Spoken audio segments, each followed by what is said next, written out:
Boa noite, eu sou a Tayane, vamos nas pegadas.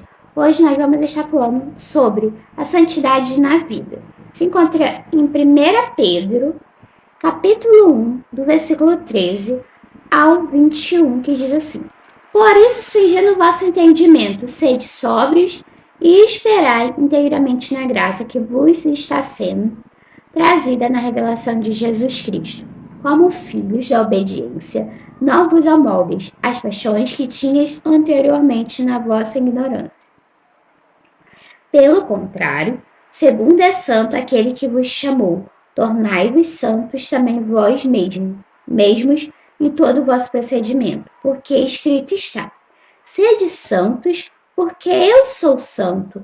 Ora, se invocais como Pai aquele que, sem acepção de pessoas, julga segundo as obras de cada um, portai-vos com temor durante o tempo da vossa peregrinação, sabendo que não foi mediante coisas corruptíveis, como prata ou ouro, que fostes resgatados do vosso fútil procedimento que vossos pais vos legaram, mas pelo precioso sangue, como de cordeiro, sem defeito e sem mácula, o sangue de Cristo, conhecido com efeito antes da fundação do mundo, porém manifestado no fim dos tempos, por amor de vós, que por meio dele tendes fé em Deus, o qual o ressuscitou dentre os mortos e lhe deu glória, de sorte que a vossa fé e esperança estejam em Deus. Estarei explicando. 1 Pedro 1, versículo 13. Cingindo os lombos do vosso entendimento, assim como as pessoas nos tempos bíblicos juntavam suas vestes e as cingiam ao redor da cintura, a fim de que pudessem mover-se mais rápida e livremente, nós temos de fazer o que for preciso para que nosso coração esteja naquilo que nos leva a servir a Deus fielmente e, ao mesmo tempo, rejeitar todo o embaraço do vosso pensamento. Sede sóbrios. A preocupação de Pedro aqui é que sejamos sensatos em nosso julgamento, usando tanto nossa mente quanto nosso espírito. Esperai inteiramente. Precisamos mostrar o quanto temos certeza de que Deus fará tudo o que Ele nos prometeu. Graça, na revelação de Jesus Cristo, do começo ao fim, somos o alvo da abundante graça de Deus. 1 Pedro, capítulo 1, versículo 14. Como filhos obedientes, isto nos mostra que devemos sempre obedecer a Deus, porque, segundo nossa nova natureza, somos filhos da obediência. Não vos conformando. A vida do cristão não deve ter como padrão os desejos que o dominavam antes de sua conversão, quando ele até então ainda não conhecia a vontade de Deus. 1 Pedro 1, versículo 15. Mas Pedro usa essa conjunção para nos mostrar o modo como devemos ser diferentes, isto é, santos, do que éramos antes. Santos se refere a alguém separado e destacado. Nós temos de viver totalmente separados dos pecados deste mundo para nos dedicarmos inteiramente a Deus. Porquanto está escrito, 1 Pedro 1, versículo 16. Porquanto está escrito, a vinda de Cristo não diminuiu ou mudou o que Deus esperava do seu povo. Nos dias do Antigo Testamento, ele tinha de ser santo. Nos dias do Novo Testamento, ele tinha de ser santo. E hoje nós também temos de ser santo. 1 Pedro, capítulo 1, versículo 17. Julga segundo a obra de cada um. Nosso Pai Celestial é também juiz. Apesar do relacionamento que temos com ele, como filhos, não estamos isentos do juízo. Deus não demonstra favoritismo ao julgar, mas aplica sua sentença a todos nós, segundo as nossas obras. Um temor. Os cristãos devem entender estas palavras como um misto de medo e reverência. Jamais devemos esquecer-nos de que Deus é o nosso misericordioso Salvador, mas também um juiz justo. Sendo assim, não devemos vê-lo apenas como alguém que devemos respeitar. 1 Pedro 1, versículo 18. Resgatados nós da ideia de que algo que é oferecido geralmente em dinheiro, em troca da liberdade de um escravo ou prisioneiro de guerra.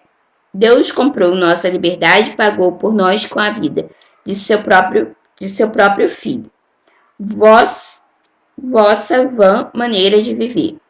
Pedro não está falando de uma ação específica aqui, mas de uma maneira de viver que seus leitores herdaram de seus pais. Seu modo antigo de viver era fútil, sem poder algum e incapaz de garantir-lhes a salvação. Os leitores de Pedro precisavam ser tirados daquela situação onde não havia esperança alguma.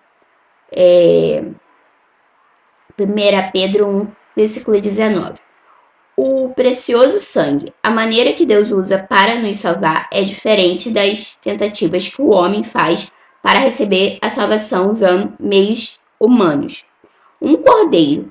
Pedro descreve Jesus como cordeiro sacrificial definitivo, que foi oferecido em nosso lugar para pagar pelos nossos pecados. Essa analogia aqui pode ser uma referência ao cordeiro pascual, ou aos inúmeros cordeiros que foram oferecidos como parte do sistema sacrificial do Antigo Testamento.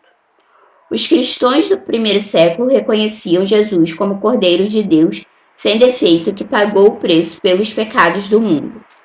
1 Pedro 1, versículo 20. Conhecido antes da fundação do mundo, Deus já conhecia aquele que nos traria a salvação, e também aqueles a quem ela estava assegurada.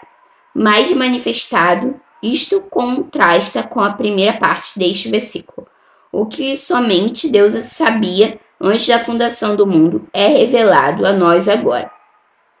1 Pedro, capítulo 1, versículo 21, para que a vinda de Cristo levou-nos a pôr nossa confiança em Deus. A nova vida se desenvolve na manifestação do amor. O amor é resultado de uma vida transformada e purificada por Jesus para a habitação do Espírito Santo de Deus, bem como pela obediência aos mandamentos do Senhor revelados por sua palavra em 1 João 4, do versículo 7 ao 1 João, capítulo 4, do versículo 7 a 8, diz assim: Amados, amemo-nos uns aos outros, porque o amor procede de Deus. E todo aquele que ama é nascido de Deus e conhece a Deus. Aquele que não ama não conhece a Deus, pois Deus é amor. Lemos que a demonstração de amor da nossa parte declara se somos do Senhor ou não.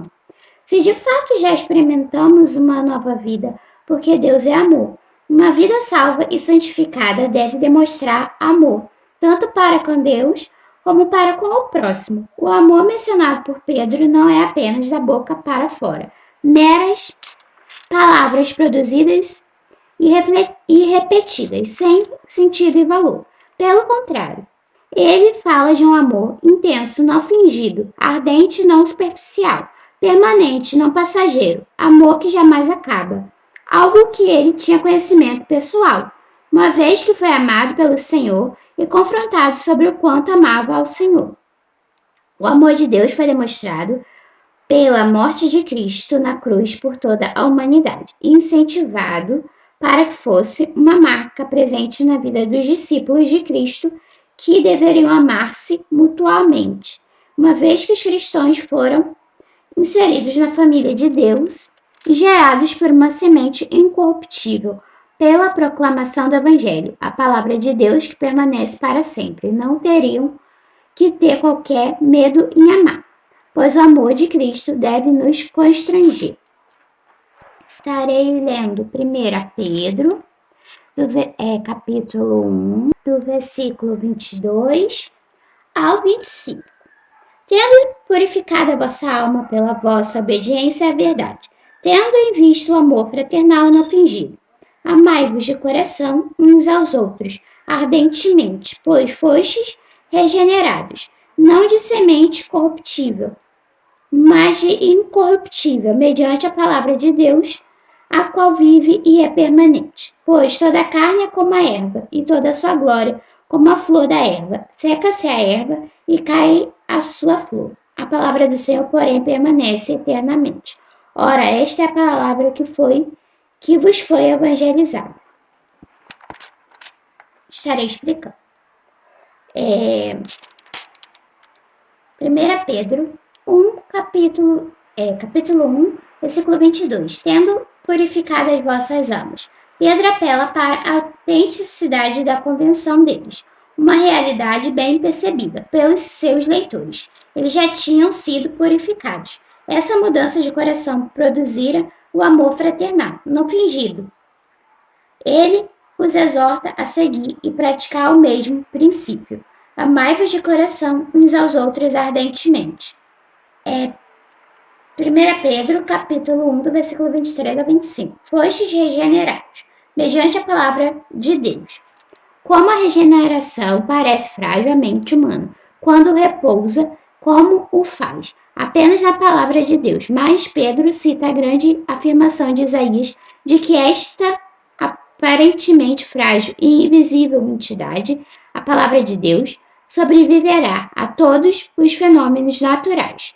E esta é a palavra que dá significado à fé deles e a eles próprios. Que Deus possa continuar falando no seu coração. Estaremos orando ao Senhor. Senhor, meu Deus, meu Pai, te peço perdão por todos os meus pecados, minhas falhas, meus erros, ó Pai.